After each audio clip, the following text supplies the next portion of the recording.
Muy buenas a todos, mi nombre es Víctor León, estamos en un capítulo más de La Máquina, capítulo 2. Estoy acá con Vicente Canales, mi colega, co-host de este podcast, que es escritor, guionista y cineasta. Hola, muy buenas a todos, gente. Aquí Vicente reportándose.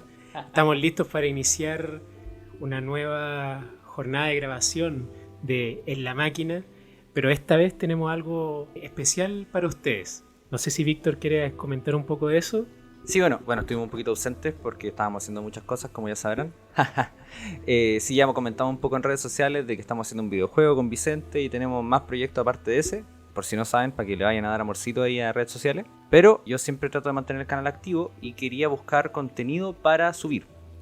En esa búsqueda hice una consulta a través de las stories para que me propusieran temas para los podcasts, para que me propusieran series que ver, películas que comentar. Y bueno, como somos una comunidad pequeña, lo que ocurrió fue que el contenido que propusieron era súper heterogéneo. Entonces, por un lado me pedían que me maratoneara dos temporadas de una serie de 20 capítulos de 1 hora cada uno. Por otro lado, otra serie, una saga. Entonces, claro, era difícil cubrir ese contenido. Entonces, ocurrió que Nicolás, una persona que sigue el podcast, me hizo una pregunta que me resultó bastante interesante. Y yo siempre respondo preguntas por Instagram. O sea, si tienen alguna pregunta, me la pueden mandar al DM y yo les voy a tratar de responder. Pero esta pregunta me resultó tan interesante que yo dije, sería mejor que te la respondiera en el podcast. ¿Te gustaría venir? Y hoy nos acompaña Nicolás. Nicolás es arquitecto, es un ex alumno de escritura de cuando teníamos un curso hace muchos años, es entusiasta de las historias y es un autor en proceso, está haciendo un cómic. Nicolás. Saludos a todos, disculpen por eso, aquí viene un random, si yo puedo ustedes también pueden, así que manden sus temas. Bueno, en realidad yo le envié un mensaje al Víctor por Instagram porque le vine con un tema en específico que me nació porque veo muchos videos ratita en YouTube de repente y ahí me nació como una inquietud de que de repente veo que hay como muchos conceptos respecto a lo que es el guión y no sé si la palabra es malentendiendo el desarrollo de un personaje, por así decirlo, porque me he visto muchos memes o historias o reseñas de anime en sí en donde desvalorizan, por ejemplo, que un personaje no haya cambiado en su viaje, porque yo en el desarrollo de una historia entiendo que empieza en un punto A con un grupo de personajes que viven ciertas cosas y llegan a un punto B y el viaje, según yo lo puedo entender, cambia o no a la gente.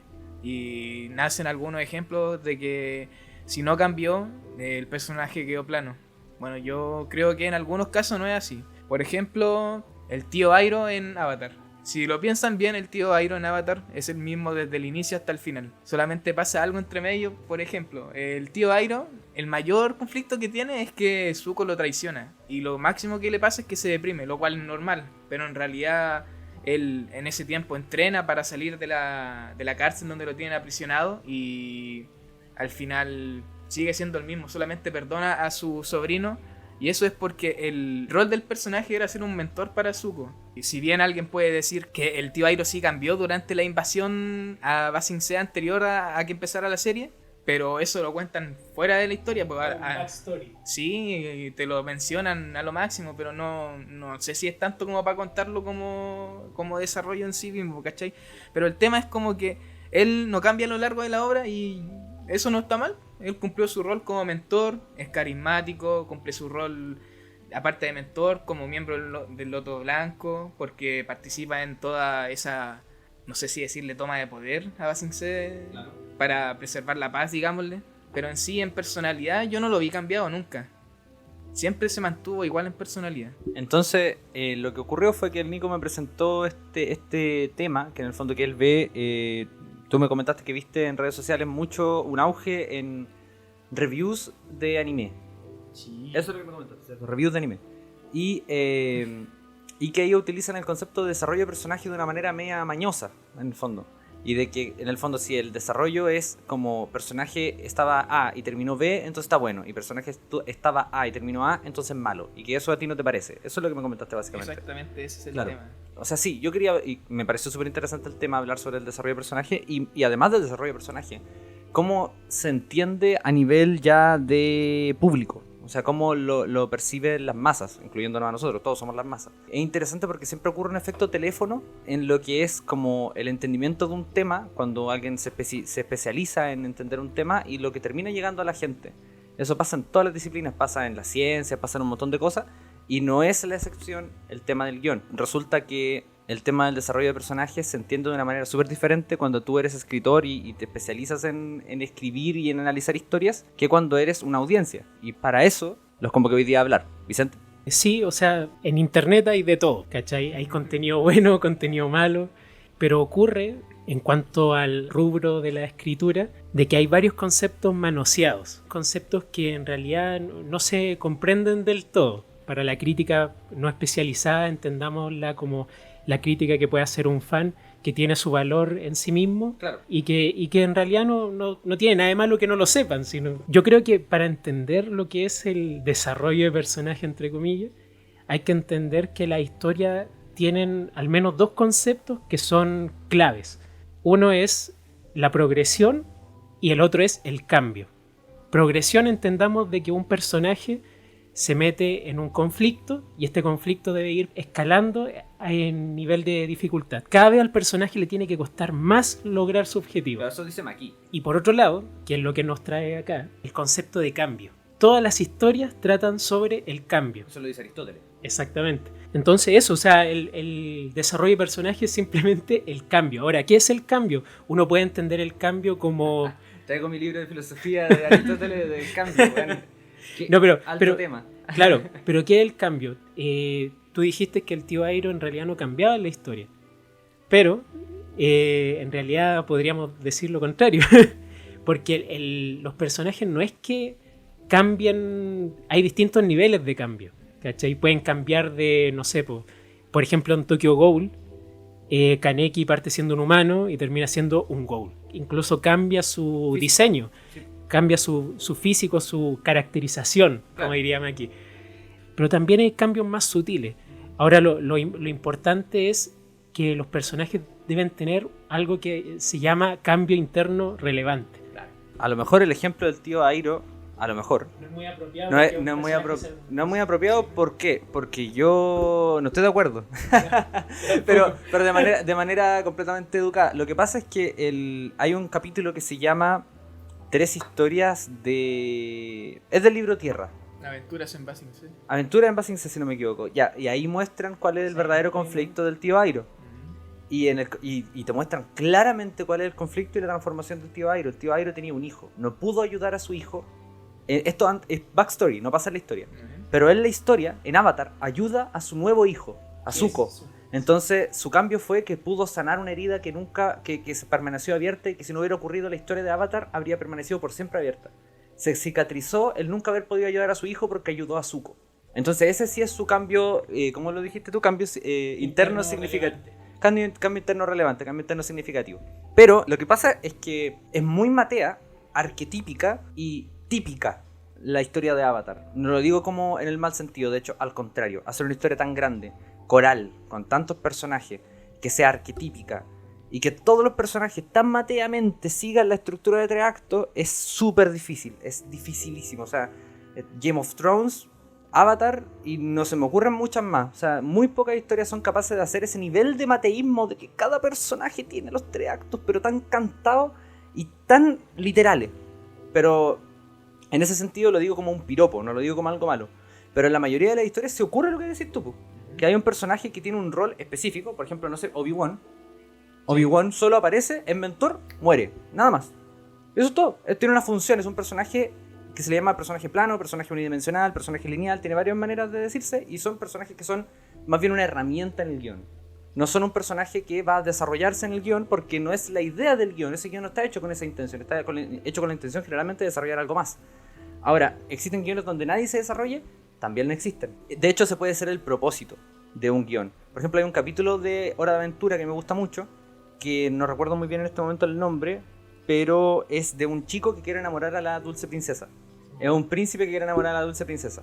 Y hay una fila de hueones que todos quieren enamorarla y la dulce princesa como que tiene que tomarse un break. No me acuerdo que él lo obliga a tomarse un break y ve a todos los hueones viejos esperando porque llevan como 100 años esperando y ve a un cabro joven porque se había muerto a su antecesor esperando y estaba como el cuerpo en el piso y le dice ya tú, porque eres como de mi edad. Y lo elige a él. Y ahí él dice que tiene que... todo el peso de su dinastía está sobre sus hombros y que la tiene que enamorar y la weá. y está como súper obcecado en esta idea de enamorar a la princesa. Y la princesa no está ni ahí realmente, solo quiere tener una cita porque tiene un tiempo libre y quiere como hacer algo diferente. La obligaron a hacer eso. Pero le llama la atención esta actitud obsesiva del huevón, entonces después lo tiene como proyecto y lo quiere investigar. Así, ¿por qué está tan obsesionado con esta idea? Porque en verdad a ese personaje no le gusta la princesa. Está obsesionado con esta idea de cortejo. La princesa como podría ser cualquier otro personaje, ¿cachai? Y a eso mismo a la princesa le llama la atención porque le dice, tú no estás enamorado de mí porque no me conoces. Y el weón dice, no, yo estoy enamorado de usted. Y la weá está así como pa'l pico. Pasan varias cosas en ese capítulo, entre las cuales, por ejemplo, hay una escena literal donde se encuentra con Finn y Finn tiene un mapa, así como para encontrar una weá que necesita la princesa. Y el weón le dice, por favor, entrégame este mapa porque si yo le encuentro este tesoro, ella me va a dar su corazón. Y el Finn dice, bueno, hermano, te voy a pasar el mapa, pero no te va a servir de nada. Y el weón va y se quema entero. Y al final del capítulo es un ser deforme porque hace un pacto con un demonio. Y finalmente la dulce princesa le hace una princesa robot y el weón se la lleva y es feliz. Y si te das cuenta, ese personaje no cambió nada. Al contrario, se obcecó tanto en su obsesión que partió obsesionado y simplemente esa obsesión se lo comió. Pero no es como que empeoró, porque siempre fue igual de mal. Nunca tuvo una consecuencia física porque como que no estaba activada. Cuando la activaron, ocurrió esa historia. Y la idea de esa historia, de ese capítulo de Hora de Aventura, es que los buenos de Hora de Aventura son muy deconstructivistas del término de los teractos. Entonces, en ese capítulo la idea era, cuando un personaje, todos vemos que tenía que haber cambiado, pero no cambió, también es una historia valiosa, ¿cachai? Todos vimos que ese one tenía que cambiar. Era evidente que tenía que pasar por los tres actos y pasar de ser un buen obsesionado a entender que no, que... Y de hecho todos los personajes se lo dijeron. Oye, flaco, estáis como mal. Y él lo entendió. Y eso también es una historia. Que un personaje no cambie y empiece A y termine A, es una historia valiosa y tiene una transformación. La transformación ocurre en el público, no ocurre en la historia. Hora de Aventura es seco para hacer eso, lo hace mucho. De hecho hay un capítulo donde Jake termina diciendo, no aprendí nada. Pero la persona que vio, la audiencia, sí entendió el mensaje, independiente que Jake no lo entendió. Y eso es lo divertido de Hora de Aventura. Claro, aquí hay algo interesante que surge a propósito de Maki, que nosotros siempre lo mencionamos porque, bueno, escribió, él escribió la Biblia para cualquier guionista. Pues. Él es un ensayista que escribió un libro que se llama El Guión y da... Escribió varios más, pero ese es el más notable. Y da varios principios de lo que debería ser un guión. No son reglas, son principios, son... De ahí se parte. Y después claro, son weas que funcionan y debería por lo menos considerarlas. Claro. Maki menciona de que los personajes en realidad se revelan a lo largo de la historia. No es precisamente que cambien, sino que cambian porque parten de una imagen superficial. Por ejemplo, Breaking Bad. Claro. Breaking Bad parte con un hombre que es muy bueno, que es muy... aparentemente. Claro, que es muy bueno, que es muy tímido, ¿cachai? Que es un hombre que tiene su masculinidad suprimida. Claro, muy correctito. Ned Flanders. Pero a lo largo de la historia, el personaje revela que es un weón ambicioso, un weón de mierda, un asesino, ¿cachai? Y entonces Ned Flanders termina siendo Scarface, pero en realidad siempre fue Scarface, ¿cachai? Ese Scarface estaba debajo de esa cáscara de huevo que era Ned Flanders. Exactamente, y por eso me llamó la atención tu ejemplo. El príncipe se transforma en un demonio, cambia físicamente, y en este caso es una revelación de que este weón era así por dentro, ¿cachai? La obsesión lo transformó en este demonio, ¿cachai? O sea, yo creo que en este caso sí hay un cambio, pero no un cambio interno relevante, sino que un cambio más bien, claro, más bien superficial. Es más que el exterior ahora refleja el interior. Sí. Pero la audiencia puede entender desde el principio, si es que pone atención, que ese siempre fue el interior del personaje. Es una manera de hacer el cambio de personaje. Ahora, respecto al desarrollo, es que se puede hablar mucho respecto al tema, muchísimo. Tampoco quiero dar la lata porque si bien es que daba horas de hablar de desarrollo de personaje. Es un tema en escritura, es uno de los fundamentos, digamos. Si fueran 7 fundamentos sería uno, incluyendo guión, trama, pero entendido ya nos vamos a adentrar en la trama más rato. Lo que ocurre con el desarrollo de personaje es que se linkea directamente con el elemento más profundo de lo que es contar historias. En uno de mis videos de ensayo, yo hablo de que Aristóteles describe la medida mínima de la historia como un cambio. Y la medida mínima satisfactoria de una historia como 2 cambios. Entonces, claro, si hablamos de desarrollo, literalmente estamos hablando de un cambio. O sea, se linkea directamente con el concepto más básico que es contar una historia, entenderlo de la manera más pura, en la manera más como minimalista de entender una historia, es un cambio. Ahora, eso es como el punto de inicio, porque si tú desarrollas esa idea, más allá del cambio, y ya porque Aristóteles trataba de describir la weá. Aristóteles no era escritor, Aristóteles era un filósofo. En ese sentido, él lo describió de una manera más bien científica, más bien de una manera taxonómica, no entendiendo el arte en sí mismo, sino más bien describiendo patrones como lo haría una IA, por ejemplo. Aristóteles como una gran IA. Y el weón analizó una weá y describió patrones, porque él no era escritor. Y en ese sentido, cuando ya lo agarran escritores, cuando ya lo agarran artistas, por ejemplo, Alan Moore agarra otro tinte, un tinte mucho más místico. Porque el artista entiende su arte de una manera más bien desde como la magia, podríamos decir. En este sentido, yo con el Vicente hemos hablado también en el podcast anterior cuando hablamos de Pinocho, ¿te acordás? En la parte de adaptación, cuando estamos hablando de la adaptación, hablamos un poquito de Pinocho. La medida mínima de una historia es el cambio, sí, pero entendido de manera taxonómica, entendido de una manera más bien artística, la medida mínima de una historia es una transformación, no un cambio. Hay una diferencia en las palabras, pero es una diferencia considerable. Es tomar un símbolo y que ese símbolo se transforme en otro símbolo o que ese símbolo interactúe con otro de manera significativa. Una transmutación. Una transmutación, claro. Sí. Una transmutación de símbolos, esa es la medida mínima de una historia. Y por eso mucha gente en la crítica no especializada, y en la especializada también, para que vamos a andar con cosas, entiende el desarrollo como la única medida de excelencia en una historia. Porque es el concepto más sencillo de medir. Si una cosa pasa de A a B, entendiblemente cambió, todos entendemos que hay una transformación.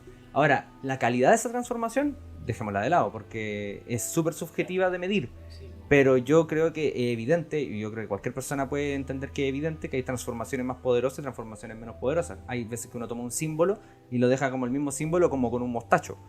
Pero hay veces que uno toma un símbolo y ocurre una transformación tan poderosa que uno entra en catarsis y llora y llora y llora. Esa es el verdadero arte de contar historia. No es el desarrollo de personajes porque sí, la transformación, la transmutación porque sí, sino la transmutación de un símbolo en otra cosa con un sentido que sea poderoso simbólicamente. Yo tengo como un ejemplo aparte de eso. Bueno, no sé si voy a poder dar spoiler de ese porque igual ya tiene tiempo. Ya, mira, en Monster... Alerta de historia. Alerta de historia. O sea, alerta de spoiler. Sí, en Monster, la de... Creo que Arasawa se llama. En Monster que agregaron en Netflix ahora. Sí. La serie todos sabemos de quién es, pero en este momento no me acuerdo del... No, nadie se acuerda, pero un grande. Sí, un grande. Maravilloso, sí. Sí, bueno, yo entiendo el fin de eso porque, bueno, el conflicto va entre Tenma y Johan. Pero Johan le pone trampas a Tenma durante toda la serie. Puras trampas que quieren hacer una catarsis en Tenma. Entonces su objetivo es ver si Tenma deja de lado sus valores, es ver si Tenma logra matar a Johan o no. Y en toda esa historia es como que el objetivo es ver si Tenma logra cambiar o no. Pero al final de todo él se mantiene firme, él no cambia mentalmente sus valores, tampoco los cambia, pero él cambia a las personas por sus actos en sí, como que no sé si decir mejora la vida de los demás, pero él se mantiene siempre sereno, no cambia mentalmente ni tampoco físicamente, pero hace el cambio en los demás. Entonces tampoco, bueno, ver el que empieza en un punto A y en un punto B y que estén igual, ¿no? Es una historia y una historia buena. Sí, los personajes, volviendo al ejemplo anterior, los personajes se revelan en situaciones de conflicto máximo, ¿cachai?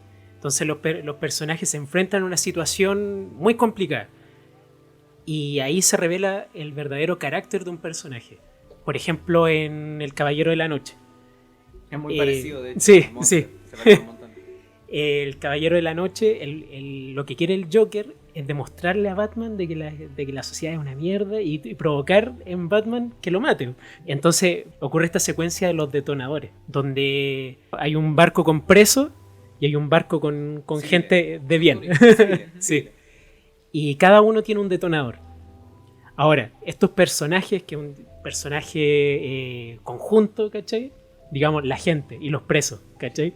Es un personaje compuesto de varios personajes. Claro, es un símbolo y un sí. símbolo. Cada uno tiene un detonador. Y el Joker los pone en una situación límite. Y ambos deciden no apretar el detonador. Lo que habla de la humanidad que tienen estas dos partes de la sociedad. ¿Cachai? Y ahí se revela algo de este personaje comunitario. Entonces eso, los personajes... En este caso de Monster se revela la personalidad del protagonista cada vez que Johan, ¿verdad? Lo pone a prueba. Lo mismo pasa en Seven, por ejemplo. Están muy relacionadas también. Sí. Seven, bueno, es una película de los 90, chiquillos, o sea, como...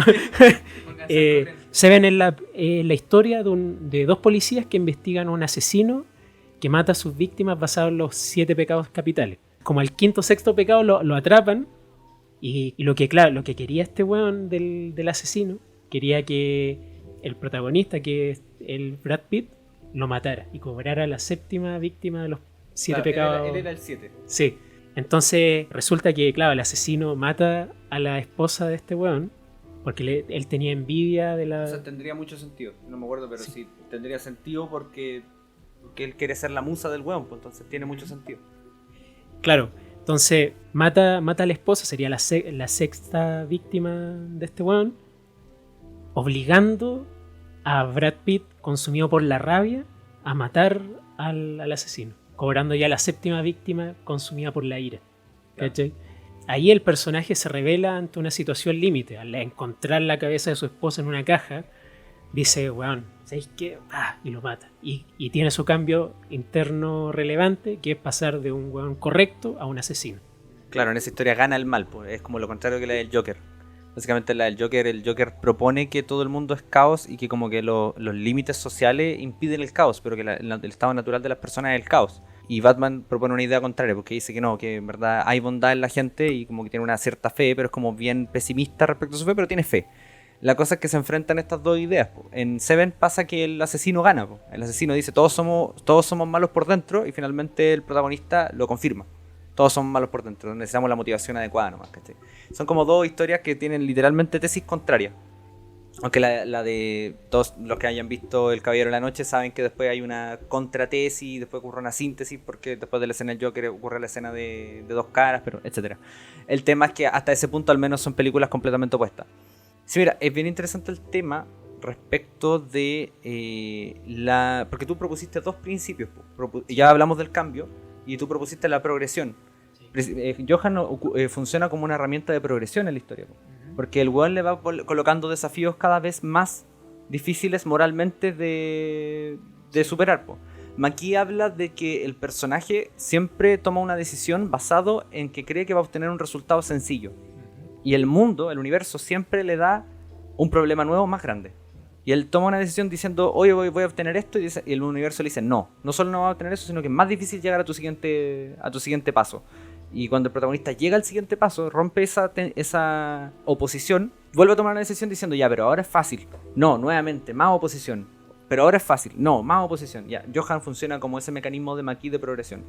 Pero claro, tú lo pusiste como ejemplo y me parece un muy buen ejemplo porque es un personaje que precisamente porque se mantiene igual, eso es lo que le da sentido a la historia. Sí. Es un personaje, digamos, como con una naturaleza estoica moralmente. Que es como que la historia le dice, ríndete, cambia, pasa de A a B. Y el personaje dice, no, voy a ser de A a A, voy a seguir siendo A. El cambio que tiene no es un cambio de A a B, sino es un cambio de A a A más. Sí, claro. Es correcto. Un cambio de pasar de él a él, pero probado a través del fuego, digamos. Onda, esta weá resistirá al fuego, resiste el fuego. Esa es otra manera de generar desarrollo de la que jamás se habla. Pasar de A a más, o de A a prima.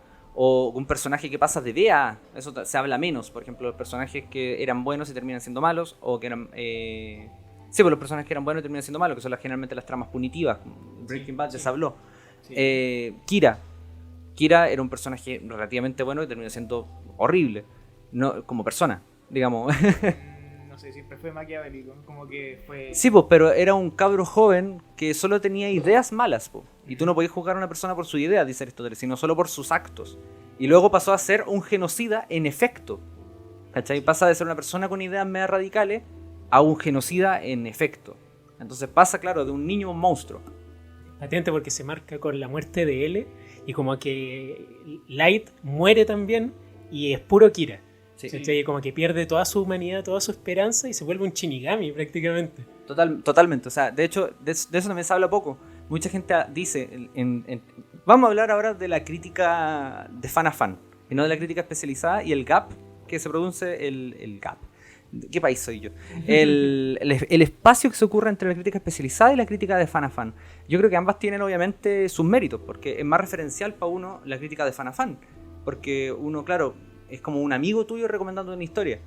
El problema de la crítica de Fanafan, y esto también lo hablamos en el de Chainsaw Man, el problema con la opinión es que la opinión no es universal, la opinión es muy particular, no es un juicio, es solo un decir. La diferencia que pone Platón entre un juicio y una opinión es que la opinión no busca llegar a un consenso general. La opinión es solamente lo que yo creo, entonces no tengo que debatirlo ni argumentárselo a nadie, porque no busca ser universal. En cambio, el juicio busca ser universal, por lo tanto busca el debate, busca decir, mi criterio es válido para todos. Entonces, claro, la crítica especializada, entendámoslo, si fuera buena, porque tiene muchas falencias, busca hacer un juicio de valor, no busca hacer una opinión. En cambio, la crítica de Fanafan es más bien una opinión. De ahí que vengan tantas cosas como malentendidas, pero que tienen su propio valor en el sentido de que cuando tú eres una persona que no se especializa ni tiene afán de ser escritor ni nada por el estilo, para ti es más fácil que un amigo te cuente una historia. Y es más como eso, es más como un amigo diciéndote, esta historia está buena. A mí me gustan historias como a ti y esta historia está buena. Nada más, sencillo. La crítica especializada tiene otro tono, busca una universalidad y a veces se va demasiado en el... Se genera un nicho, una élite intelectual, pseudo intelectual, donde ellos mismos se encapsulan en sus propios... No sé cómo decirlo de una manera que no suene grotesca y sin ocupar palabrotas. Estoy tratando de portarme bien. Se meten la cabeza en el poto demasiado, básicamente. La crítica especializada y de repente hablan weas que solo entienden ellos y les gustan weas que solo les gustan a ellos. Y que cuando una persona de a pie, un civil de a pie, lo ve, dice, esta película es fomísima. Y la crítica, no, es que es maravilloso, tú no la entiendes. Entonces ocurre mucho ese efecto. El de fan a fan es demasiado cerrada, es demasiado no universal. Y la especializada es demasiado el Joker, esa tú no lo entenderías. ¿Cachai? Entonces, claro, entiendo por qué la gente se decanta más por de fan a fan. Pero el tema con la crítica de fan a fan es que ocurre en esta manera de entender las cosas que no busca ser correcta. Pero igual, de manera omisiva en su lenguaje, se utiliza como si fuera correcta. Se utiliza como si fuera universal, como que fuera un criterio de peso. Sí. Yo entiendo que es un impulso natural en el ser humano buscar sonar persuasivo. Buscar sonar como que tus razones para las cosas sí son correctas. Eso es natural. De ahí que mucha gente hable de un tema y aunque no lo entienda, trata de sonar como que sí lo entiende. Eso es normal. O sea, me pasa con otros temas de los que yo no manejo. Y me pasaba cuando yo tampoco manejaba la escritura. Yo también hablaba de la trama. Hablaba de la trama. No, que tiene muy buena trama. Y me pregúntame qué es la trama en esa época. No tenía idea qué era la trama. Pero yo decía todo. No, es que tiene muy buena trama. Pasa, por ejemplo, cuando alguien no sabe de dibujo. Ve un dibujo bueno y dice, es que tiene mucho detalle. ¿Qué quieres decir con eso? O sea, ¿qué quieres decir con tiene mucho detalle? O sea, hay dibujos horribles que tienen muchísimos detalles. Se nota a veces cuando una persona dice, tiene muy buena trama, tiene mucho detalle el dibujo, que no eres una persona que maneje el tema, pero estás sonando como que quieres aparentar que sí. Básicamente, pero como digo, es un impulso natural. Yo soy culpable de eso, lo fui también y lo sigo siendo respecto a un montón de temas de los que desconozco. Nadie quiere sonar como que no sabe de un tema. Así como que si te preguntan, oye, ¿qué tal este vino? Oh, sí, está muy bueno, tiene muy buen buqué. No tengo idea de qué es el buqué, pero no quiero quedar de huevón, pues entonces, claro, no, muy buen buqué, tiene aroma, tiene unos tonos frutales. Y cualquiera puede chamullar como que entiendo, no tengo idea de vino, pero puedo sonar como que sí. El tema es que hay dos maneras para, en la jerarquía social, sonar como una persona que es de autoridad: saber o solo aparentar. Y la persona, independiente de que se equivoque, porque todos nos podemos equivocar, que realmente quiere ser un crítico, ya sea especializado o fan a fan, pero bueno, debería buscar aprender de verdad y no solo aparentar que sabe. En ese sentido, tú querés criticar un dibujo, no estaría de más aprender un poco de dibujo, aprender un poco de geometría, de gesto, de línea, de luz, de perspectiva, de escorzo, de fumato, de miles de conceptos de los que jamás escucho que alguien habla cuando alguien dice, oye, tiene muy buen dibujo, porque tiene X. No, solo dicen detallado. Ya, pero no me weís, pues, o sea, ¿qué es eso? O sea, detallado puede ser Oyasumi Pum Pum, detallado puede ser Berserk, detallado puede ser una weá puramente geométrica, y no se parecen en nada. O sea, ¿cuál es el criterio? ¿El criterio es detallado? Que no lo entiendo. El Guernica tiene harto detalle. Claro, Guernica tiene mucho detalle. No sé, pues un bosco extremadamente detallado. ¿Y en qué se parece esa weá a Berserk? No podemos ocuparlo como parangón detallado para ambas cosas, o sea, porque si no, básicamente, lo que dije anteriormente, pierde la universalidad, deja de ser válido para todo. No significa nada cuando significa dos cosas opuestas. o cuando dos cosas opuestas tienen exactamente el mismo concepto y se supone que significa lo mismo, pierde el sentido. Entonces hay que buscar una cosa más allá. Por ejemplo, tú puedes decir del Bosco, me estoy yendo mucho en este tema, pero tú puedes decir del Bosco que es rico en temas, que es rico en colores, que es rico en formas, que tiene una síntesis humana interesante, que es una manera muy simbólica de hacer interacciones, porque tiene muchas interacciones chiquititas las pinturas del Bosco. Y tú puedes decir del dibujo de Berserk que tiene muy buena línea, que tiene muy buena figura humana, que tiene muy buena perspectiva generalmente. El entintado es exquisito, el blanco y negro y la concepción de la luz es espectacular.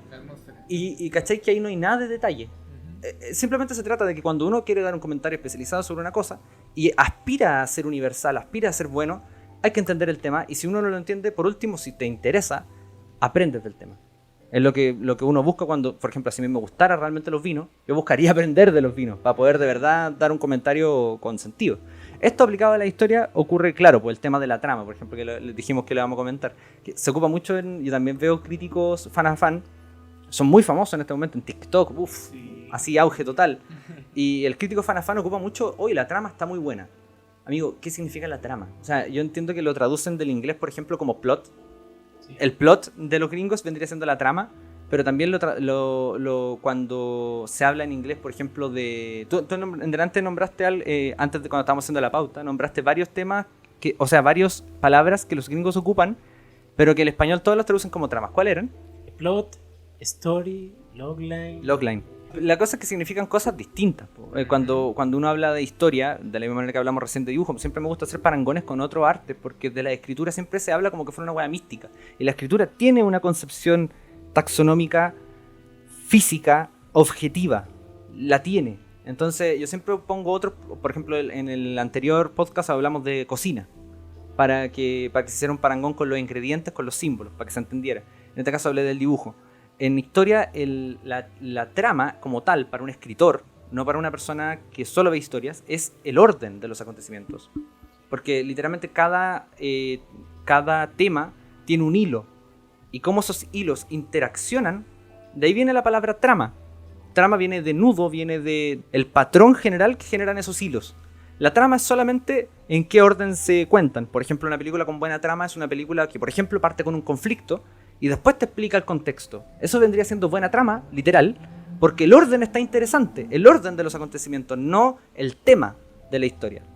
Pero ahí habría que hacer la diferenciación, porque como dijimos antes, se utiliza trama para identificar el tema de una historia, el what if de una historia, que es lo que llaman los gringos, el si mágico creo que se llama en español, que vendría siendo como ¿qué pasaría si los aliens encontraran un huevo de tiburón en el espacio? No sé, eso vendría siendo, para mucha gente, la trama. Y eso no es una trama, eso es un what if o un si mágico. Una premisa, pero no entendía, claro, de manera coloquial, no premisa de Maquis. Se ocupa para el logline. Por ejemplo, el logline de una historia es dos jóvenes van a tal lugar y descubren que tal cosa con su padre y tienen que enfrentarse a tal cosa para resolver esto. Eso vendría siendo un logline. Y también se ocupa trama para eso. Y estamos hablando de 4 conceptos diferentes, no todos pueden ser trama.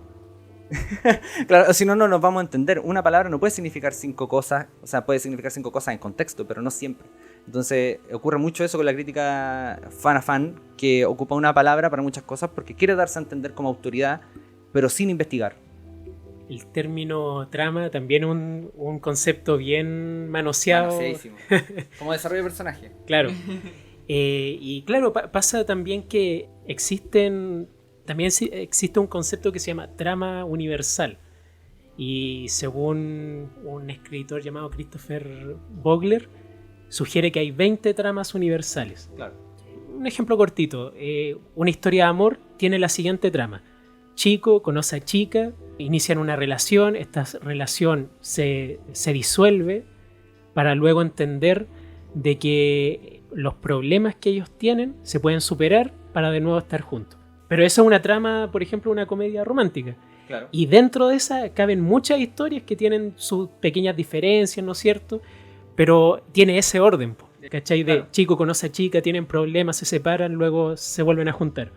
¿Cachai? Y claro, uno puede subvertir también esa wea. Parten separados, luego se separan aún más. Lo ¿cachai? de vuelta.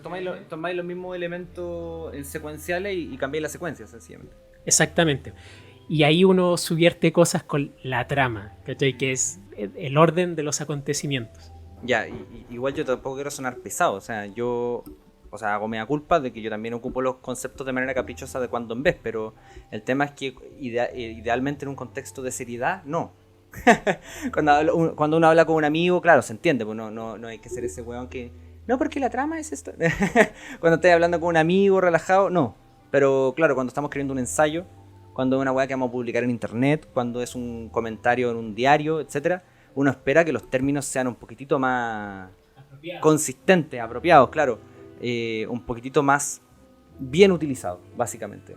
Entonces, claro, yo cuando el Nico me mandó esta pregunta, me dijo, ¿por qué se entiende el desarrollo de personaje así? ¿Por qué solo existe una manera de hacer desarrollo de personaje correcto y por qué si una historia no tiene desarrollo de personaje A a B está mal? ¿Por qué la gente lo entiende así? Yo dije, puta, da para caleta de temas. Sí. Da para un montón de temas porque literal da para hablar de desarrollo de personaje, que es un tema, y da para hablar de por qué la gente entiende los temas con este efecto teléfono, desde los escritores hasta la crítica especializada, después de la crítica especializada a la crítica fan a fan y después a la audiencia general, al fan. Ocurre este efecto teléfono que cada vez se van perdiendo más y más características y cuando llega al fan, el fan tiene este meme que tú decís, pues de tiene desarrollo, entonces está God, no tiene desarrollo, entonces está Foda. Sí. Claro, igual hay que tratar de tomarse esas weas con humor, pero por otro lado, igual empecé el canal con la idea de divulgar, o sea, de divulgar democratizar el conocimiento respecto a la historia. Claro, el conocimiento que en términos de escritura, por ejemplo, tú hablas con cualquier escritor argentino, los argentinos son muy de escuela, los argentinos tienen vasta escuela de escritura, entonces para ellos ninguno de estos conceptos tiene realmente mucho enredo. Para cualquier escritor, o sea, para que vean que esto no es una hueá caprichosa mía con el bicho, por ejemplo, cuando nosotros trabajamos con escritores de otros lados del mundo, yo trabajo con gringos, por ejemplo, mucho, montón. Estos conceptos son los mismos para mí que para ellos, porque son los que hemos estudiado, son el estudio objetivo de las historias. Y nunca nos confundimos. Cuando muchos nos confundimos de palabra, yo le digo, tal palabra significa tal palabra en español. Ah, aquí se ocupa tal, ya, y listo, ya nos entendemos. Y es una herramienta de trabajo. Entonces no es un tema caprichoso. Yo intento hacer este canal como un medio de divulgación para que estos temas que son conocidos entre gente que se dedica a escribir lleguen al público general sin pasar por este efecto teléfono. Y para que precisamente no se hable de desarrollo de personaje así a tonta y a loca y de trama a tonta y a loca sin ningún tipo de responsabilidad al respecto. O sea, porque estás tratando de ser un juicio universal, pero lo estás diciendo como una opinión. Ese es el tema. Yo trato de que vayan subiendo de a poco las opiniones y que de verdad lleguen a ser juicios universales. Humildemente, o sea, trato con mi grano de arena de hacer eso, obviamente. Mira, yo también quería complementar algo sobre eso, porque, bueno, en psicología existe lo que se llama el efecto Dunning-Kruger, que es cuando la gente le toma más en cuenta a alguien que explica un tema y lo explica de manera como más carismática, pero ya, si alguien sabe el tema y lo habla, siempre escuchan al que grita más fuerte, por así decirlo. Eso pasa mucho en los debates televisados, pasa en muchas partes, y creo que eso es lo que está pasando ahora en internet. Y en realidad también por eso me gusta este podcast, pues si estáis democratizando ese conocimiento. Y bueno, lo que dices tú de trabajar con varias personas y que se hablen el mismo idioma, eso va a pasar con todas las carreras. Esto se toma como una carrera porque están tomando los mismos conceptos, pueden estar con distintos nombres, pero al final de cuentas siempre son las mismas cosas. Y el público general no sabe esas cosas. Claro. Está difícil el acceso a eso porque te mandan, o de repente yo creo que les puede dar paja, porque siempre te mandan, lee Amaki. Y dicen, es que este libro está en inglés. No, es que tiene muchas páginas. Entonces voy a ver este video de 15 minutos de alguien con la voz de elocuendo. O sea, es que sí, de hecho, precisamente el internet ha hecho más posible la divulgación de muchos temas. Las audiencias grandes, digamos, las masas, no les gusta leer. O sea, hay que ser sincero, yo estoy terminando un libro en este momento, pero da lo mismo. La audiencia en general no son muy lectoras, esto se sabe, hay estadísticas por país. Y la manera en la que la gente escucha del contenido, el que sea, es por medio de una persona en la que confíen. Así funcionan las masas. Por eso que funciona la política funciona así, y así funcionan en general todas las grandes figuras referentes de un tema. Por ejemplo, en ingeniería, no sé, Elon Musk. Siempre la gente tiene un referente y confían en esa persona y en lo que esa persona diga. Depende de que esa persona esté correcta o incorrecta respecto al tema, que argumente o no argumente, ya lo validaron como símbolo, validan todas sus opiniones. Así en general funciona el acceso al conocimiento por parte de las masas, y eso me incluye a mí, porque en los temas en los que yo no soy versado, yo también adquiero conocimiento de esa manera. La cosa es que, justamente, el efecto Dunning-Kruger funciona de la misma manera que Jung describe cómo funcionan las masas, porque esto es una weá de Jung lo que estoy hablando, y de que las masas simplemente eligen un símbolo, y es como, ya, este es el símbolo que yo quiero que me represente esto, pum, tomo como verdad todo lo que este símbolo me diga. Y la argumentación pasa a un segundo plano. La argumentación, independiente de que sea más correcta o menos correcta, con más peso, menos peso, con más documentación, menos documentación, da un poco lo mismo. Claro, la idea es transformarse en... O sea, que el conocimiento llegue a la gente de manera más directa para que la gente exija mejores historias, porque yo encuentro que las historias son muy malas en general, hoy por hoy.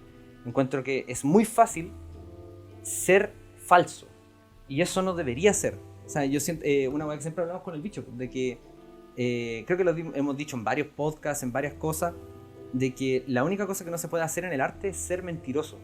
Ese es el único pecado capital con el arte. Tú puedes hacer, o sea, obviamente lo que te permita la ley, pero en términos artísticos puramente, puedes hacer cualquier cosa mientras no seas falso, mientras lo que estés diciendo tú lo sientas de verdad.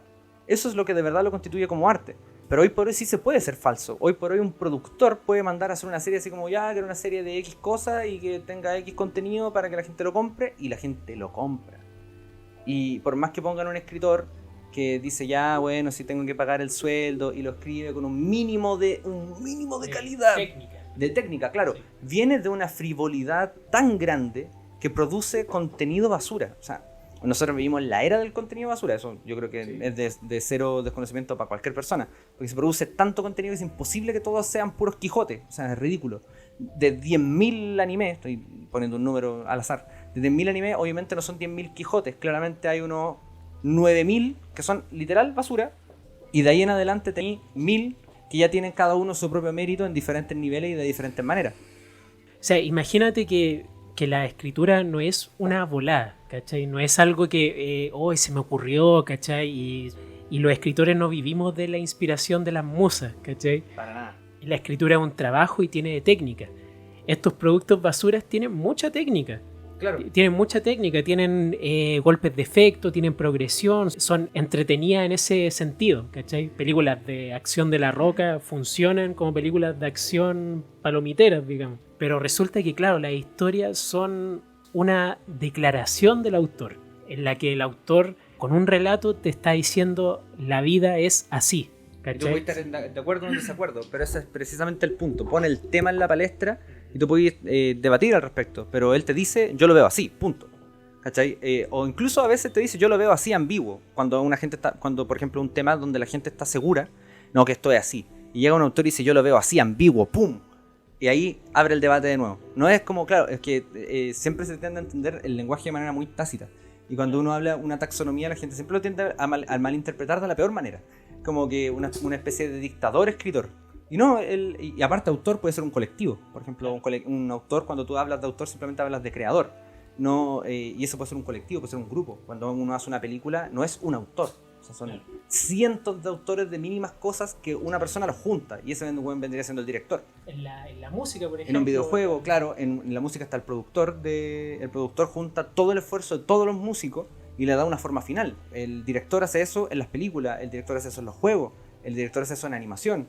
Es una persona que unifica muchas obras para hacer una gran obra, en el fondo. Claro, con autor no nos referimos a una manera dictatorial de que una persona le dice al mundo, yo creo esto. No, es una convicción tan profunda que puede llevar a un grupo de personas, digamos 40.000 en una película, por ejemplo. 40.000 personas durante 2 años trabajan para decir esto. Entonces, lo ideal es que no saliese de una frivolidad, porque es un esfuerzo enorme, eso es un parto, literalmente es un parto. Tú pares una idea al mundo. Eso es una weá que dice uno de mis escritores favoritos, también vilipendiado al máximo, que Gustavo Adolfo Bécquer, que hoy por hoy se toma como lo más pésimo de la poesía. Yo lo he escuchado muchas veces, oye, poesía, Gustavo Adolfo Bécquer, XD. Y yo así como, puta, a mí me gusta. Bueno, Gustavo Adolfo Bécquer tiene una cosa que se llama Introducción Sinfónica, en la que él habla de que para él las ideas viven como en una especie de mundo de ideas, una weá muy platónica, y de que viven en ese mundo sin una forma, y que él las ve como a través de un velo. Y que esas formas lo acosan porque él las puede traer al mundo. Y él trata de traer todas las que puede de una manera falible, porque nunca las puede traer de la manera que realmente son. Y que las que no puede traer lo acosan todas las noches como en sus pesadillas porque nunca van a existir. Y yo lo encuentro como al mismo tiempo terrible y al mismo tiempo súper hermoso lo que dice. Pues, bueno, encuentro muy bonita esa idea de que están en ese... Porque él habla básicamente de una idea platónica y al mismo tiempo junguiana, un inconsciente colectivo en donde están estas ideas, estos conceptos, estas transformaciones de símbolos. Y dice, bueno, yo las veo de manera a través de un velo, no las veo con claridad. Pero si yo las convierto en arte, las puedo ver de manera concreta. Y con mis humildes habilidades trato de hacerlo y dice, no lo logro.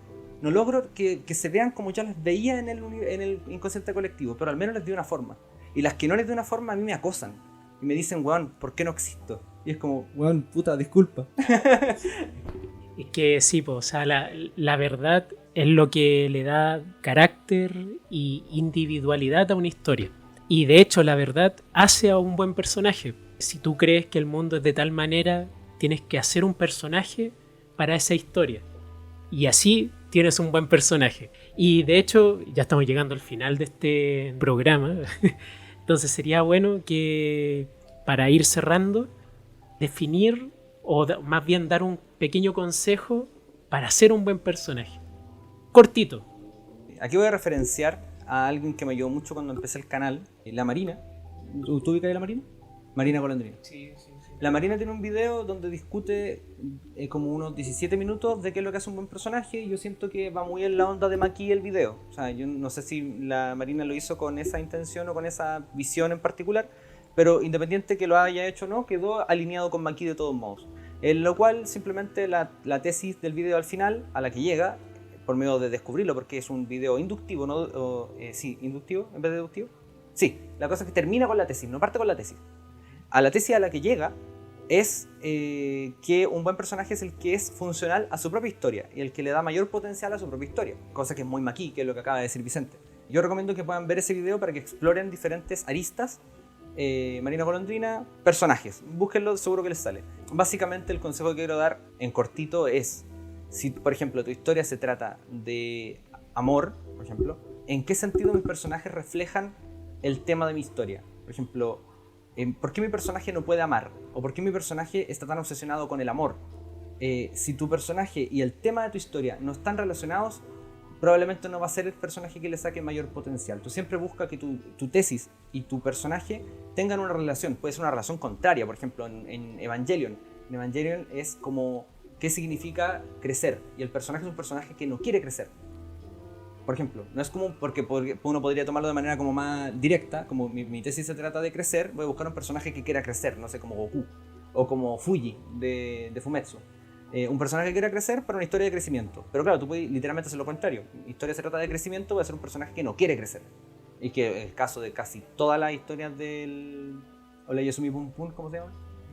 Inio Asano. Inio Asano. Casi todas las historias del Inio Asano van como en esa tónica. Entonces, tú simplemente buscas una relación, ya sea de potenciación directa o de relación contraria, lo más interesante posible que tú puedas entre tu personaje y tu tesis. Eso sería mi consejo. Nico, no sé si te gustaría hablar algo.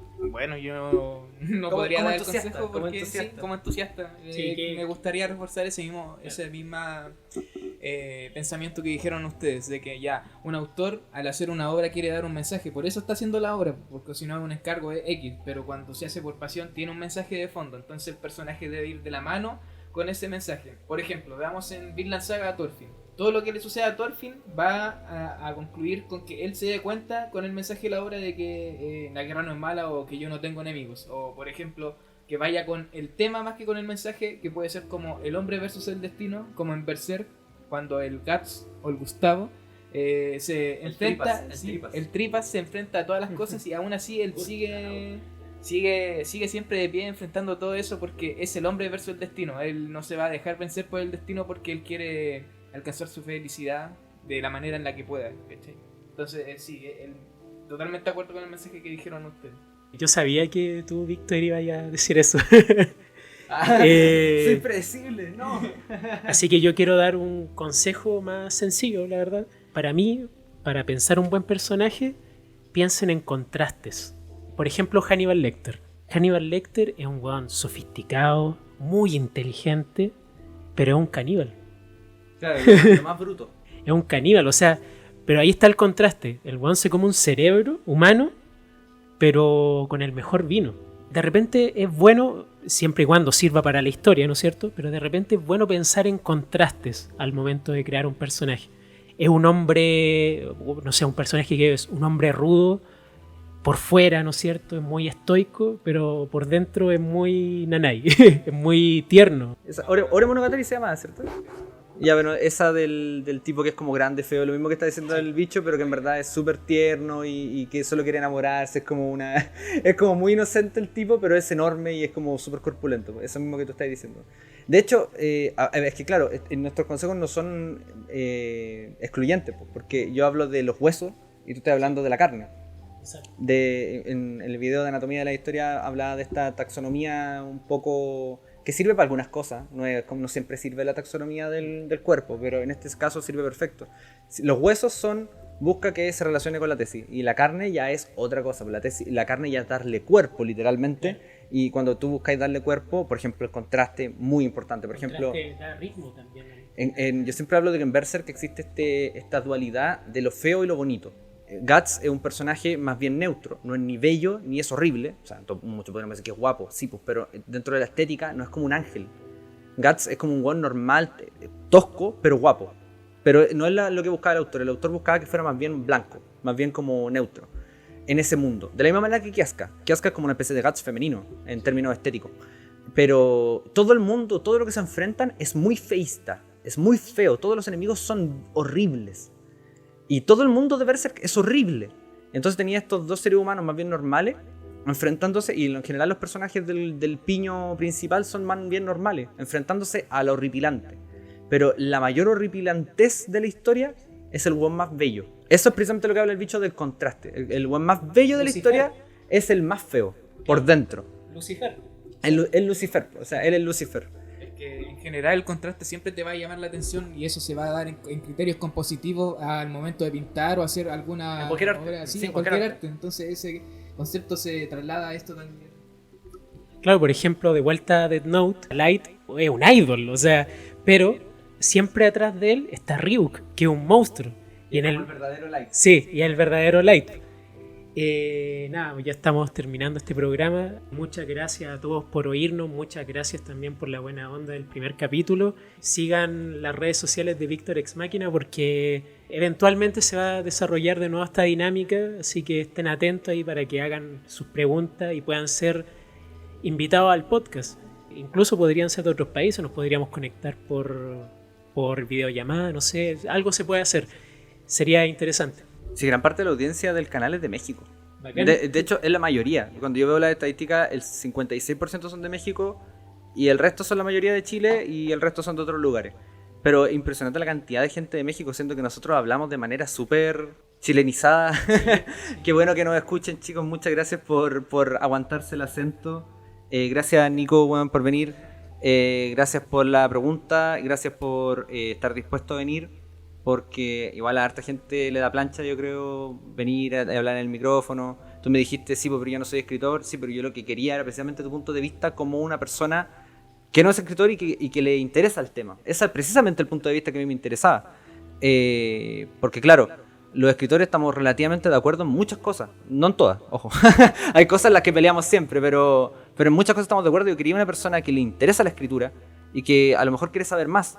Pero ese punto de vista es fresco y es lo que yo necesitaba para hablar el tema. Entonces, precisamente como dijo Vicente, voy a abrir nuevamente un pool, y otra persona que quiera venir a hablar de un tema que tenga dudas, sería riquísimo. Encuentro que hace que la conversación sea muy dinámica y distinta. Así que gracias, Nico. Una despedida, Nico. Gracias por invitarme, sobre todo eso. Denle like y apoyen todos los proyectos. Sí, sigan a Víctor Ex Máquina en Instagram, porque ahí vamos a estar compartiendo cositas del juego. Y eso, pues, chicos, muchas gracias por escuchar. Chicos, chicas también. El público también está dividido 50-50. Gracias por escuchar y nos vemos en una próxima edición de Víctor Ex Máquina. Fue un capítulo distinto, pero la cosa es ir innovando y ir creando contenido. Gracias por escucharnos. Muchas gracias. Chau, chau. Chao, chicos, muchas gracias. Chao.